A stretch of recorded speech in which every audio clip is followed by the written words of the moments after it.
o jooɗi dumun sete o kadi wone artude ina ummi Sham o tini kadi wonde sete o nan arta o fali sete o kadi ɗo nokku biteɗo Buwat o ari ha nokku Buwat o tawi kadi sete o yawti o daɗi faade Makka ɗon kadi o rutti hayi ɗum ɗo foof koye wolde wiyete saabu annabi sallllahu alayhi wa sallam umminno ɗum ko yande e ɓen hawra e maɓɓe haɓa e maɓɓe walla kam soɓe jogui o ƴetta bagsuji ɗi wadde ko wolde soɓe kaptima tan o habtoto wadde ɗum waɗi innira wolde hay sinno o haɓaka hen noon tawi tan o yalti woni wolde caggal ɗum nde Buwat yawti caggal ɗum seeɗa sete Quraysh goɗɗo kadi ummi ene fayi kadi Sham koɓe yahoɓe daiman kamɓe Quraysh yankoɓe nde ɓe jeehi haɓe tolni kadi banggueji Madina to annabi sallllahu alayhi wa sallam tiniɓe kadi ummaniɓe o ari ha nokku ene wiye al Ushayra nokku biteɗo Ushayra so mbi Ushayr ɗon kadi o nani kadi wonde nden fedde kadi yawti on sete kadi yawti woni wolde tati ɓiire caggal ɗum o heeɓi wolde wonde wiitene gazwatu badrinil ula badri gadiɗo wolde badre adinde nden noon o abino ko gorko goto ene wiye Kurz ibnu Jabir al-Fihri Kurz ibnu Jabir al-Fihri on o arna hedde Madine o honi ɗon jawɗele Madine naɓe o yahi o dogi nde annabi sallallahu alayhi wa sallam tini ɗum abbi ɗum Allah waɗi o heɓani ɗum o ari noon ha nokku biteɗo Badr nokku biteɗo Safwan e nder diwan Badri o ɗon gorko o ɓoccitori ɗum ɗum waɗi wolde nde innira Badr saha walla nde innire saha Safwan nam ene ɓuuri andirede e nder sira gazwatu Safwan joni noon oɗo sete Quraysh yankoɓe oy dannoɗo woni mo abbino ha Ushayra o nde o artoyte nde noon ko ɗon noon woni ngallu gazwatu badrinil kubra on sete umminoɗo Makka ene fayi Sham annabi sallallahu alayhi wa sallam abbima ha nokku biteɗo Ushayra Allah waɗi sete o daɗi ɓe jawti faade Sham ɓe jeehi ɓe gontuna ɓe juuli haɓe gayni eɓe garta ɓe coodi bagsuji ha heewi eɓe garta noon ɗon noon woni ngallu gazwat badrinil kubra nde ɓe gari haɓe tolni ɗon annabi sallllahu alayhi wa sallam yaltaniɓe ɗum woni windande men hannde o wi nden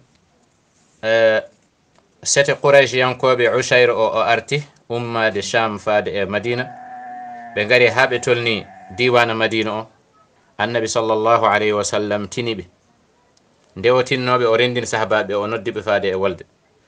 o wi sahabaɓe hadihi iru Quraysh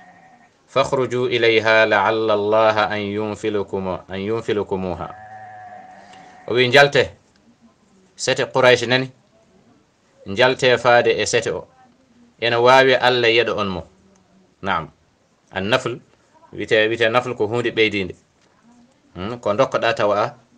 a gollaki ɗum mathalan walla hunde ɓeydinde e nder e dow ko golliɗa naam ɗum wite naflu jeyid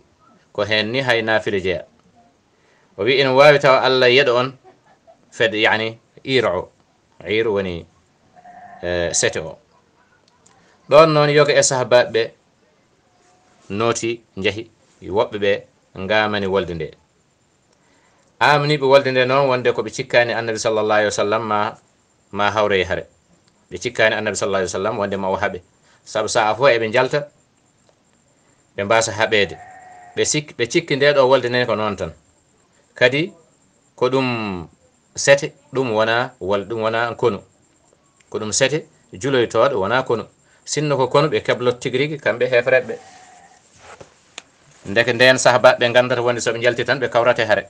kono ɓeɗo ko juloytoɓe tan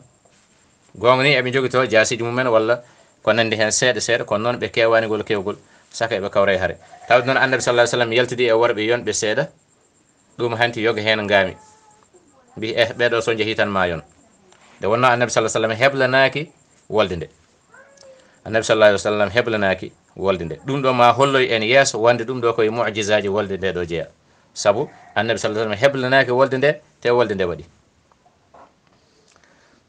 annabi sallallahu alayhi wa sallam wiɓe tan kala mo ganduɗa ene softani yaade bisimilla mum yo ara min jaaha kala mo ganduɗa ene aami kadi bisimilla ene wawi joɗade ɗum waɗi ɓe jalti kala hen coftanoɗo yalti hawri noon yaltuɓe ɓe goni 313 gorko temedde tato e sappo e tato gorko woni adadu rusul limore nelaɓe allah sallallahu alayhim wa sallam nelaɓe allah ko temedde tato e capanɗe e sappo e tato haɓanoɓe walde badri yaltunoɓe koɓe temedde tato e sappo e tato. sino welma waɗ abonné mbaɗa partage mbaɗa commentaire para 3e partie o so wonde welede allah. Djily TV ko Djily TV men